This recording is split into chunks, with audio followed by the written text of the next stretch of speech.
राजवंश हवेली में इस हॉल में इस वक्त सन्नाटा था, लेकिन शांति किसी तूफान से गुजर जाने के बाद की थी। परिवार के हर एक सदस्य के चेहरे पर थकान और खौफ की लकीरें साफ दिख रही थी। इशिका के दादाजी सोफे पर बैठे गहरी सोच में डूबे हुए थे। अभी राज्य और अमर जी भी आपस में कह रहे थे, कौन है जो मंदिर जैसे पवित्र स्थान पर सरेआम खून खराबा करने की हिम्मत कर सकता है। गायत्री सिंह, जिसके चेहरे पर पसीने की बूंदें थी, जो अभी भी चमक रही थी, वह अचानक खड़ी हुई और बोली, मेरी तबीयत कुछ ठीक नहीं लग रही है, मैं आराम करने जा रही हूँ। किसी ने भी कुछ नहीं पूछा, सबको लगा कि वह डरी हुई है।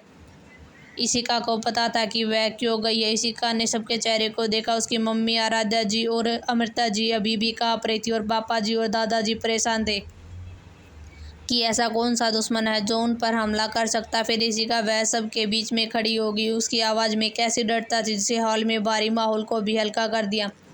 दादाजी, पापा जी, आप लोग परेशान मत होइए। आज जो हुआ है, कुछ हुआ, वह हादसा टल गया है।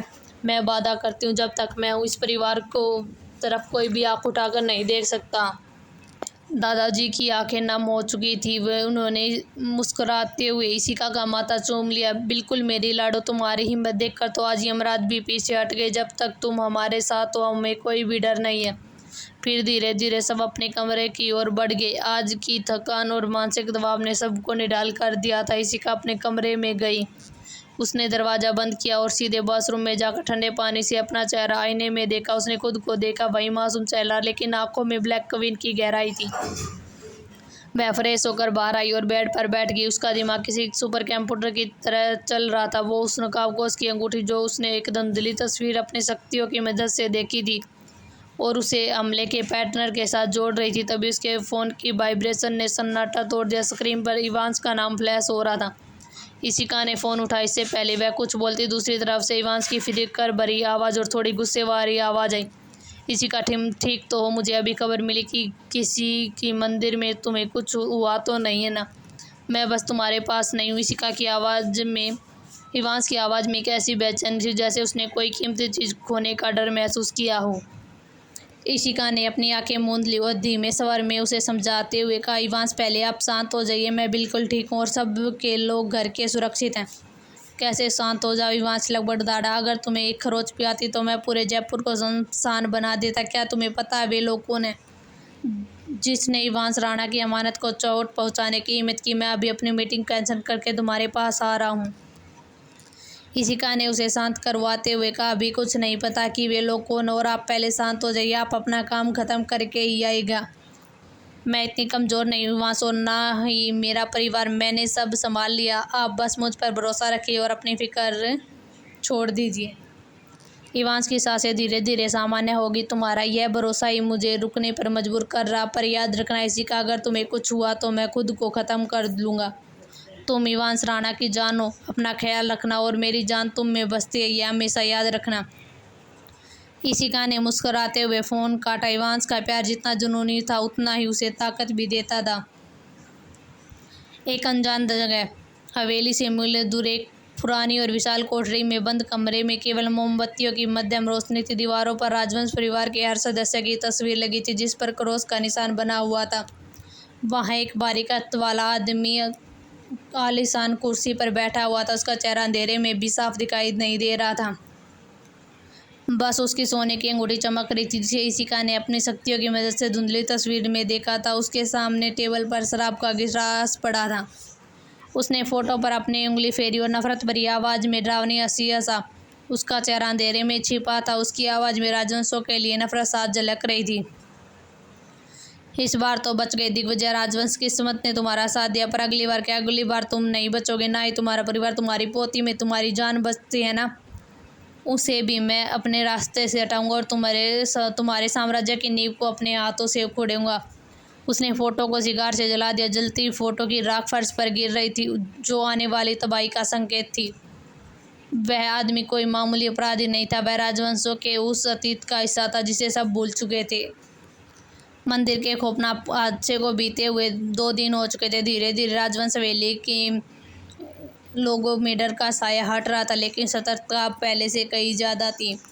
आज सुबह पैलेस का नज़ारा बदला हुआ था। हॉल में ताजे फूलों की महक थी और नौकरों की आवाजाही बढ़ रही थी। परिवार के सभी सदस्य डाइनिंग हॉल में जुटे थे। चर्चा का विषय था दादाजी दिग्विजय राजवंश और दादी मां अनुराधा राजवंश की मैरिज एनिवर्सरी थी। दादाजी मुस्कुराते हुए बोले, विराज, इस बार मैं चाहता हूँ कि कोई तामझाम न हो। मंदिर की घटना के बाद सब मेरा थोड़ा मन विचलित था, लेकिन इशिका ने तुरंत उनका हाथ थाम लिया। उनकी आंखों में एक नई चमक थी। नहीं दादाजी, यह खुशियों का मौका है और हम इसे शान से मनाएंगे। दुश्मन यही तो चाहते हैं कि हम डर कर छुप जाएं, लेकिन हम उनसे दिखा देंगे राजवंश परिवार की खुशियों को कोई नज़र नहीं लगा सकता। अभी ने इस बात पर सहमति जताई और इशिका की बात मान ली और पैलेस में भव्य पार्टी की तैयारी शुरू हो गई। अगले 24 घंटे में राजवंश हवेली किसी दुल्हन की तरह सज चुका था। जयपुर की सबसे बेहतरीन कैटर्स और डेकोरेशन को बुलाया गया था। चारों तरफ क्रिस्टल के झूमर और सफ़ेद गुलाबों की सजावट की गई थी। इशिका खुद हर चीज़ की निगरानी कर रही थी। उसने सुरक्षा के कड़े इंतजाम किए थे। उसकी ब्लैक क्वीन वाली टीम सादे लिबास में मेहमानों के बीच तैनात रहने वाली थी। वह जानती थी कि भीड़ का फ़ायदा उठाकर दुश्मन हमला कर सकता है। इधर अपने कमरे की खिड़की में यह सब देख रही गायत्री सिंह के चेहरे पर अजीब सी डेविल स्माइल थी। वह अपने हाथ में एक छोटा सा काला रिमोट घुमा रही थी। उसने खिड़की की कांच पर अपनी उंगली को क्रॉस बनाया और बुधवाई, खुश हो लो जितना खुश होना है। आज यह रोशनी कल की राख बनने वाले तुम्हारी यह खुशियाँ ज़्यादा देर तक नहीं टिकेंगी। कुछ वक्त और बाद सब कुछ मातम ही मातम होगा। इतना कहकर किसी शैतान की तरह हंसने लगी। शाम होते ही पैलेस की पार्किंग में लग्जरिया गाड़ियाँ भर गई। शहर के तमाम रईस, नेता और खास मेहमान पहुँचने लगे। दादाजी और दादी माँ पारंपरिक शाही निवास में गजब के लग रहे थे। अधिराज समीरा जी मेहमानों का स्वागत कर रहे थे। राणा परिवार, ठाकुर परिवार और मित्तल परिवार, खन्ना परिवार भी पहुंच चुका था। तभी सीढ़ियों से इशिका नीचे उतरी। उसने एक गहरे नीले रंग की साड़ी और गोल्ड वर्क में पहन रखी थी। उसकी सादगी के पीछे उसकी ताकत सबको मंत्रमुग्ध कर रही थी। पार्टी अपने पूरे स्वभाव पर थी। म्यूजिक बज रहा था, लोग हंस रहे थे और चैंपियन के गिलास टकरा रहे थे। गायत्री सिंह जो अब तक अपने कमरे में थी, वो नीचे आई। उसने गहरे लाल रंग की साड़ी पहनी हुई थी, जो उसके अंदर छुपी हुई नफरत का प्रतीक लग रही थी। वह एक कोने में खड़ी होकर नाचते गाते परिवार को देख रही थी। जब उसकी नज़र दादा दादी पर पड़ी, जो केक काट रहे थे, तो उसकी मुस्कान गहरी हो गई। उसने धीरे से अपने कान में लगे माइक्रोफोन ईयरफोन पर हाथ रखा और फुसफुसाई, क्या सब तैयार हैं? दूसरी तरफ से भारी आवाज़ आई, पूरी तरह बस आपके इशारे का इंतजार है। राजवंश हवेली में एनिवर्सरी पार्टी अपने चरम पर थी। चारों तरफ हंसी मजाक और संगीत का माहौल था। हॉलों के बीचों बीच एक विशाल और बेहद भारी क्रिस्टल का झूमर लगा हुआ था, जिसकी रोशनी पूरे कमरे को जगमगा रही थी। झूमर के नीचे एक मेज पर शानदार 3 मंजिला केक रखा हुआ था। दादाजी दिग्विजय और दादी माँ अनुराधा जी ने जैसे ही चाकू हाथ में लिया, केक काटने के लिए आगे बढ़े। पूरा परिवार उनके चारों तरफ तालियां बजाने के लिए इकट्ठा हो गया, लेकिन कोई नहीं जानता था कि इस झूमर की कड़ियाँ पहले से ही कमज़ोर कर दिया गया है। अचानक छत के एक अजीब सी कड़क की आवाज़ आई। संगीत के शोर में किसी को सुनाई नहीं दिया सिवाय अधिराज के। अधिराज की नज़र ऊपर गई। उसने देखा विशाल झूमर धीरे धीरे अपनी जगह से सरक रहा है।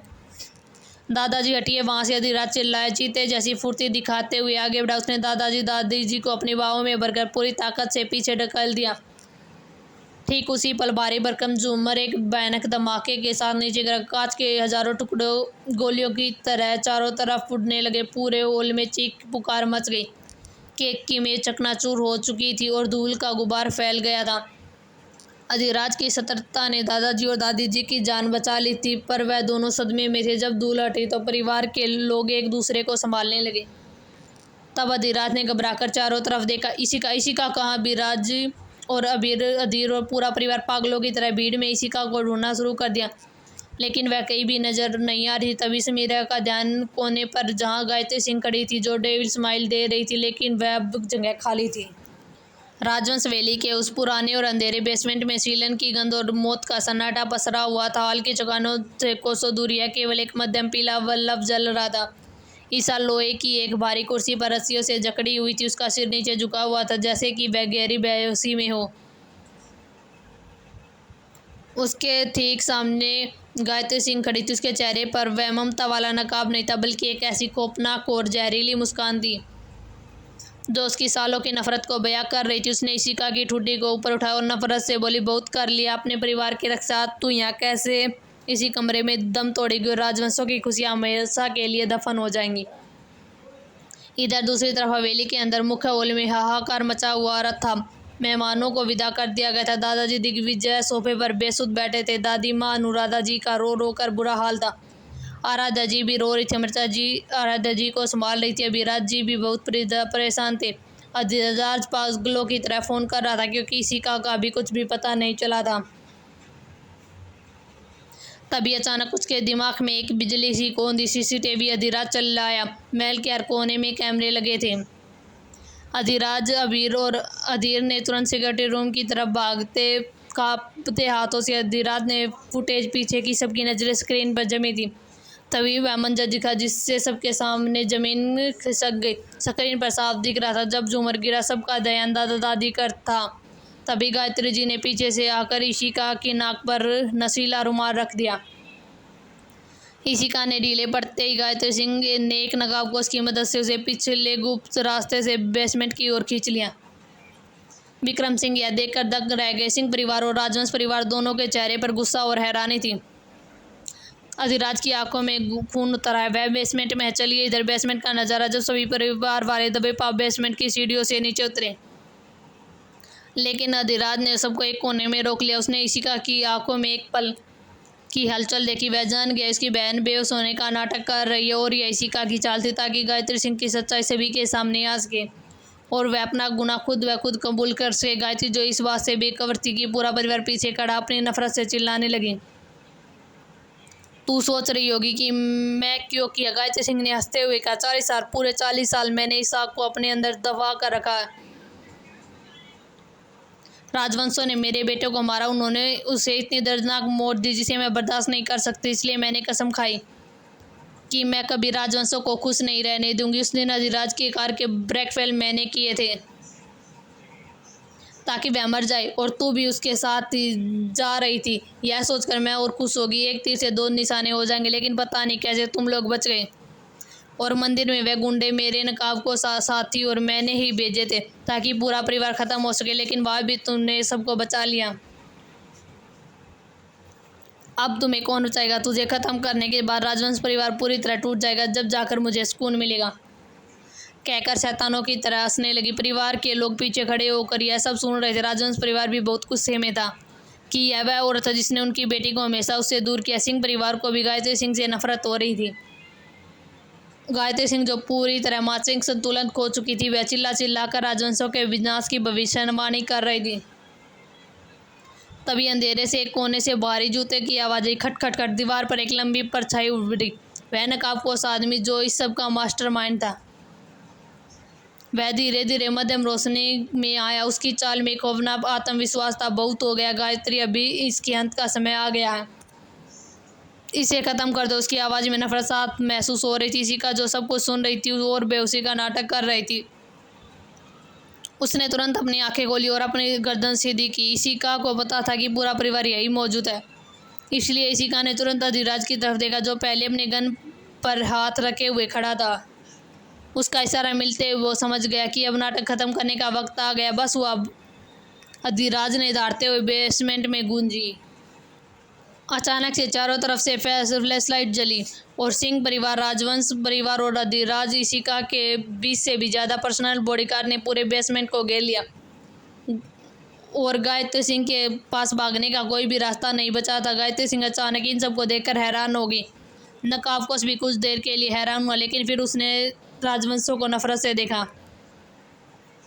विक्रम सिंह, जिनकी आंखों में नफरत थी अपनी पत्नी गायत्री सिंह के लिए, उन्हें आगे बढ़कर गायत्री जी को एक जोरदार तमाचा मारा, जिससे गायत्री सिंह लड़खड़ा गई। उन्होंने कहा, शर्म आती है तुझे? तू मेरी पत्नी है। तुमने अपने उस घटिया बेटे के लिए मासूम बच्ची की जान लेनी चाहिए और इतने सालों तक उसे अपने परिवार से दूर रखा। उसकी आवाज़ में दर्द और गुस्सा दोनों था। तूने हमारे 40 साल के रिश्ते को इस नफरत की भेंट में चढ़ा दिया। मैं तुम्हें कभी माफ़ नहीं करूँगा। गायत्री पागलों की तरह हंसने लगी। मैंने जो भी किया अपने बेटे के लिए और मेरा साथ देने कौन आया? यह भी राजवंशों को बर्बाद करना चाहता था। उसी नकाबपोश की तरफ इशारा किया।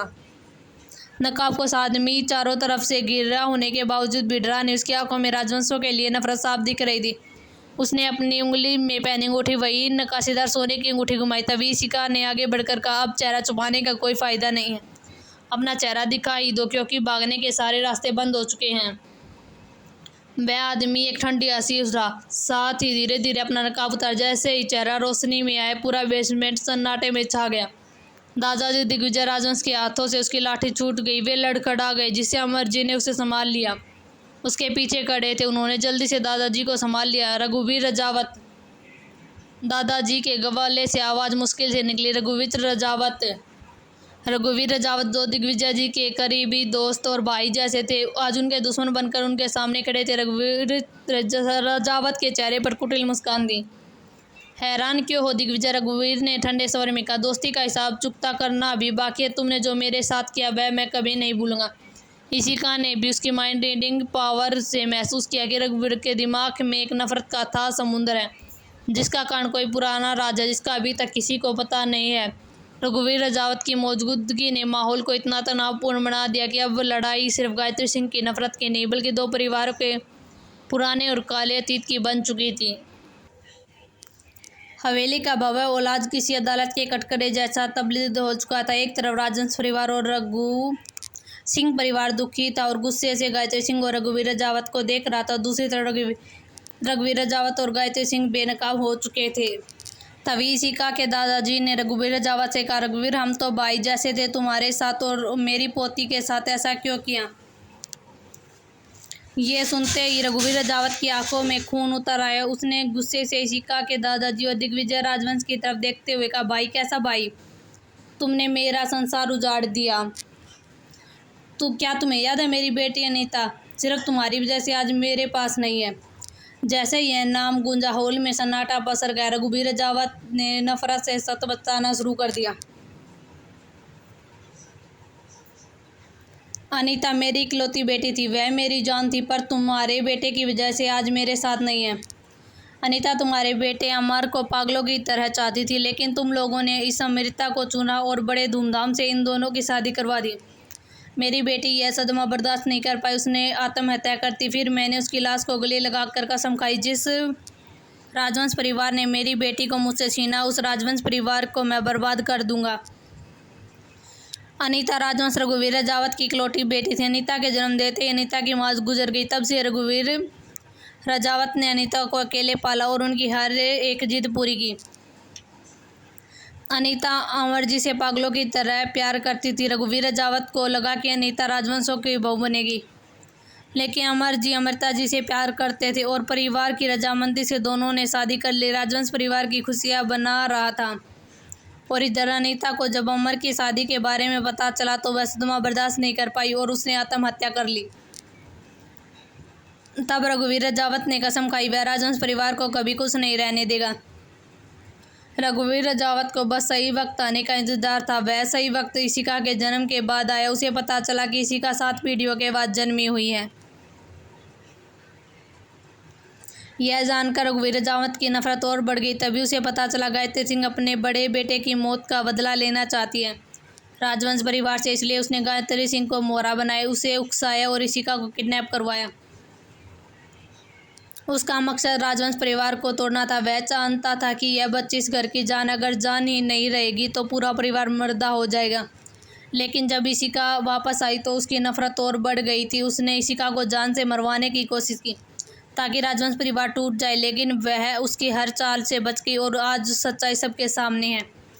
यह जानकर अमर जी और अमृता जी सुन रह गए। उन्हें अंदाजा भी नहीं था कि उनकी मोहब्बत की इतनी भारी कीमत इशिका को चुकानी पड़ेगी। इशिका ने रघुवीर रजावत की आंखों में देखा। अब उसे समझ आ रहा था क्यों उसे इतने सालों तक नरक की जैसे जिंदगी जीनी पड़ी। फिर उसने शांत लेकिन सख्त आवाज़ में रघुवीर रजावत से कहा, रघुवीर जी, अनीता जी ने आत्महत्या की क्योंकि वह कमज़ोर थी। चाचा जी ने उन्हें धोखा नहीं दिया क्योंकि वह तो जानते भी नहीं थे कि अनीता जी उनसे प्यार करती और इससे किसी की भी कोई गलती नहीं। आपने बहुत गलत किया, आपने एक बेगुनाह बच्ची को ज़िंदगी बर्बाद कर दी। आज उसका हिसाब होगा। इशिका ने पुलिस को पहले ही बुला लिया था। उसने पुलिस को इशारा किया और रघुवीर रजावत और गायत्री सिंह को गिरफ्तार करवा दिया।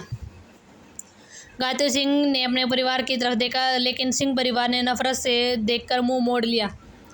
जाते जाते वक्त रघुवीर रजावत ने चिल्लाते हुए कहा, मैं वापस आऊँगा, अभी यह दुश्मनी खत्म नहीं हुई है। इसी का रघुवीर रजावत को जाते हुए देख रही थी। उसके चेहरे पर डेविल समाई थी, जिसे देखकर कोई भी शेर जाए। उसकी आंखों में चमक थी, जैसे उसे पता हो कि अब पाप का घड़ा भर चुका है। और अधिराज अपनी बहन इशिका की तरफ देख रहा था। जब इशिका इस तरह मुस्कुराती तो इसका मतलब था कि शतरंज की विषाद पर अंतिम चाल चल चुकी है। फिर उसने इशिका को शांत रहने का इशारा किया। इशिका ने आगे बढ़कर रोते हुए परिवार को संभाला। उसने अमर जी और अमिता जी के पास जाकर उनका हाथ थाम कर कहा, चाचा जी, जो बीत गया उसे बदला तो नहीं जा सकता, और वैसे भी इसमें आपकी कोई गलती नहीं थी, लेकिन नफरत में अंधे होकर किसी की ज़िंदगी बर्बाद करना सबसे बड़ा पाप है, जो रघुवीर रजावत ने किया। और अब सब कुछ खत्म हो गया है। इशिका की बातें सुनकर परिवार वालों को एक नई हिम्मत मिली। उधर विक्रम सिंह और उसके परिवार शर्मिंदगी से सिर झुका हुआ खड़ा था। विक्रम सिंह ने रूधे हुए गले से ऋग्विजय दादाजी का हाथ थाम लिया और कहा, भाई साहब, मुझे माफ़ कर दीजिए। मेरे ही छत के नीचे इतना बड़ा सांप पल रहा था और मुझे इसकी खबर भी नहीं थी। गायत्री जी ने जो किया उसके लिए मैं आपसे उम्र भर माफ़ी मांगूँ तो वह भी कम है। दिग्विजय दादाजी ने उन्हें गला लगा लिया और कहा, विक्रम, इसमें तुम्हारा क्या दोष? इंसान के कर्म उसके अपने होते हैं। तुम हमारे भाई और हमेशा रहोगे। फिर सभी परिवार भारी मन से अपने अपने कमरों में आराम करने चलेगा। सुबह का वक्त हवेली में पूरा परिवार हॉल में बैठा चाय पी रहा था। किसी के गले से घूंट नीचे नहीं उतर रहा था, क्योंकि सब कल जो हुआ उसके बारे में ही सोच रहे। तभी अधिराज का फ़ोन बजा। स्क्रीन पर इंस्पेक्टर का कॉल था। अधिराज जी ने कॉल उठाया। तो इंस्पेक्टर साहब, क्या बात है, इतनी सुबह को क्यों कॉल किया है? फ़ोन की दूसरी तरफ से जो खबर आई वह सुनकर अधिराज से थक गया। उसने फ़ोन स्पीकर पर डाला। उधर से एक इंस्पेक्टर की आवाज़ आई, अधिराज जी, एक बड़ी खबर है। जेल से जाते वक्त रघुवीर रजावत और गायत्री सिंह ने भागने की कोशिश की। उन्होंने हमारे सिपाही को बंदूक छीन कर उस पर हमला कर दिया। जवाबी कार्रवाई में हमें गोलियां चलानी पड़ी। रघुवीर रजावत और गायत्री सिंह की दोनों पर मौके पर मौत हो गई। हॉल पर सन्नाटा छा गया। विक्रम सिंह के हाथ से चाय का कप छूटकर जमीन पर गिर गया। दिग्विजय जी ने अपनी आंखें बंद हो गई। हर कोई हैरान था कि इतनी जल्दी न्याय हो जाएगा। कुछ देर बाद दिग्विजय जी ने गहरी सांस ली और कहा, उन्हें उनके कर्मों का फल मिल गया। उन्होंने जो बोया था वह ही काटा है। ईश्वर उनकी आत्मा को शांति दे। और उन्होंने जो हमारे परिवार के साथ किया उनकी सजा उन्हें कुदरत ने दे दी। सिंह परिवार की आंखों में आंसू थे, क्योंकि गायत्री जी उनके परिवार की सदस्य थी। उन्हें पता था कि वे अपराधी थी, लेकिन एक बार फिर से राजवंश परिवार से माफ़ी मांगी। फिर उनके बाद वे लोग वापस अपने घर चले गए। सिंह परिवार के जाने के बाद राजवंश हवेली में एक अजीब सी खामोशी छा गई। सभी परिवार भारी मन से वापस अपने कमरों में चले गए और इशिका भी अपने कमरे में चली गई। वह इस वक्त अपनी खिड़की के पास खड़ी बाहर का नज़ारा देख रही थी। उसके चेहरे पर एक खौफनाक डेविल समाई थी, जो किसी बड़े खेल का खत्म होने का संकेत दे रही थी। तभी कमरे में अधिराज दाखिल हुआ। उसके चेहरे पर भी वैसे ही सातिर मुस्कान थी जो इशिका के चेहरे पे थी। उसने इशिका के पास आकर कहा, तो आखिरकार हमारा प्लान पूरी तरह काम कर गया। इशिका ने मुड़कर अधिराज की तरफ देखा। उसकी मुस्कान अब और भी ज़्यादा गहरी होगी। दोनों को अब एक पल याद आया जब उन्होंने इंस्पेक्टर के साथ मिलकर यह पूरी स्क्रिप्ट लिखी थी। असल में गायत्री सिंह और रघुवीर रजावत मरे नहीं थे।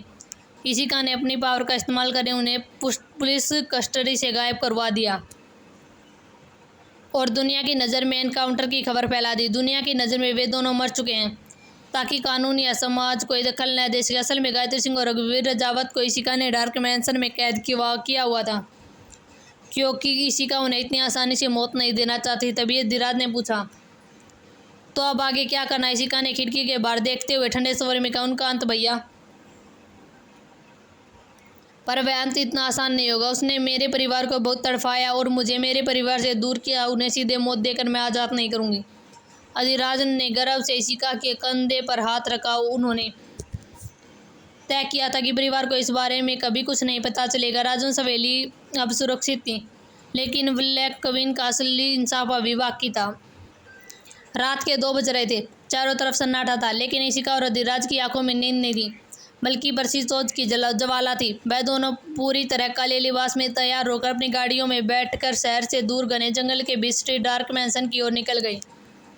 जब गाड़ियां मैंसन की गेट की ओर रुकी तो वहां तैनात हाइट एक बॉडीगार्ड ने सिर झुकाकर उन दोनों का स्वागत किया। यहाँ की हवा में खौफ था। इशिका और अधिराज उस खास तहखाने की ओर बढ़ गए जहाँ पर रघुवीर राजावत और गायत्री सिंह को कैद करके रखा हुआ था। कमरे के बाहर से उनकी खौफनाक चीखें सुनाई दे रही थी, लेकिन फिर भी वह लोग बॉडीगार्ड पर चिल्ला रहे थे, हमें यहाँ से जाने दो, तुम जानते नहीं हो हम कौन हैं और राजवंश परिवार को हम नहीं छोड़ेंगे। जैसे ही बाहरी लोहे का दरवाज़ा खुला, वहाँ से इशिका और अधिराज अंदर दाखिल हुए। इशिका का खौफनाक और इतना प्रबल था कि कमरे का तापमान अचानक गिर गया। सभी बॉडीगार्ड इशिका के खौफनाक ओरे से देखकर काँप रहे थे। इशिका के चेहरे पर एक ठंडी मुस्कान थी। इशिका बीच में रखी एक मखमली कवीन साइज पर राजसी अंदाज में बैठी थी और अधिराज उसकी बगल वाली कुर्सी पर बैठ गया। रघुवीर और गायत्री जिसे देखकर दंग थे। उसे नहीं पता था कि ये दोनों उसे किडनैप करेंगे। गायत्री सिंह उसे देखकर नफरत और गुस्से से चिल्लाई, तू कमीनी लड़की, तूने मुझे यहाँ कैद कर लिया, मुझे क्या लगता है मैं तुझसे डर जाऊंगी? अधिराज ने गुस्से में खड़े होकर अपनी गन निकालते हुए कहा, लेकिन इशिका ने शांत रहने का इशारा किया, जिससे उसने गुस्से का घूंट पीकर वापस बैठ गया। नहीं तो वह इन दोनों का जान से मार देता। इशिका की नजरें गायत्री सिंह और रघुवीर राजावत पर टिकी थी। जितना मुझे कहना कह लो गायत्री सिंह, क्योंकि इसके बाद तुम्हारी जुबान सिर्फ रहम की भीख मांगेगी मुझसे। फिर इशिका खड़ी हुई धीरे धीरे गायत्री की तरफ बढ़ने लगी। उसने सर्जिकल औजारों में से एक धारदार ब्लेड उठाया। इशिका गायत्री सिंह के पास पहुंची, जो उसके औजार को देखकर पहले ही डर चुकी थी। इशिका ने उसके बालों को कसकर पकड़ा और खींचा। उसकी मौत जैसी ठंडी आवाज में कहा, तुमने मेरे 17 साल छीने थे। हर एक साल का हिसाब तुम्हारे शरीर पर गहरा जख्म होगा। फिर इशिका ने बिना किसी रहम के उसके हाथ पर कट लगाना शुरू कर दिया। वह कट इतना गहरा था कि खून की धार बहकर नीचे गिर रही थी, लेकिन इशिका को कोई फर्क नहीं पड़ रहा था और अधिराज को भी कोई फर्क नहीं पड़ रहा था। फिर उसने बारीकी से दूसरे हाथ पर भी चीरे लगाने शुरू कर दिए। उसके जख्मों पर एक खास एसिड सोलेट छिड़कना शुरू कर दिया। गायत्री सिंह की भयानक चीखें दीवारों से टकराकर गूंज रही थीं। उसकी आवाज़ सुनकर बॉडीगार्ड के भी पसीने छूट गए, लेकिन इशिका और अधिराज को कोई फर्क नहीं पड़ रहा था। आखिरकार अंत में इशिका ने एक दादा चाकू सीधे उसके दिल में उतार दिया, जिससे मौके पर ही गायत्री सिंह की मौत हो गई। खून के छोटे इशिका के चेहरे पर पड़े, लेकिन इशिका बिल्कुल शांत थी। वही इशिका रघुवीर राजावत की तरफ बढ़ गई, जो पहले ही गायत्री सिंह का यह हाल देखकर काँप रहा था। उसे पता नहीं था कि इशिका इतनी खतरनाक होगी। इशिका उसके पास पहुंची। उसने उससे कहा, तुमने मेरे परिवार की खुशियाँ छीननी चाहिए ना, मुझे मेरे परिवार से दूर किया था ना, अब देखो मैं तुम्हारा क्या असर करती हूँ। इशिका ने फिर अपनी औजारों में से एक भारी हथौड़ा लिया। वह धीरे धीरे चलकर रघुवीर राजावत के पास आई। हथौड़ा देखकर रघुवीर राजावत की रूह कांप गई। इशिका ने पहले रघुवीर राजावत के घुटनों पर वार किया, जिससे एक भयानक गूंज उठी। फिर उसने दूसरे घुटने पर वार किया। धीरे धीरे उसने उसकी सारी हड्डियों को चटकाना शुरू कर दिया। कमरे में रघुवीर राजावत की हड्डियों की टूटने की आवाज़ साफ सुनाई दे रही थी, लेकिन इशिका ने बिना किसी रहम किया उस पर हथौड़े से वार करना जारी रखा। रघुवीर राजावत दर्द से सिसकते हुए बोला, मुझे छोड़ दो, मुझे जाने दो, मैं अब कभी तुम्हारे परिवार की तरफ आँख उठाकर नहीं देखूंगा, मैं यहाँ से दूर चला जाऊँगा, मुझे छोड़ दो। उसने गिड़गिड़ाता देख इशिका को बहुत सुकून मिल रहा था। उसके चेहरे पर डेविल स्माइल थी।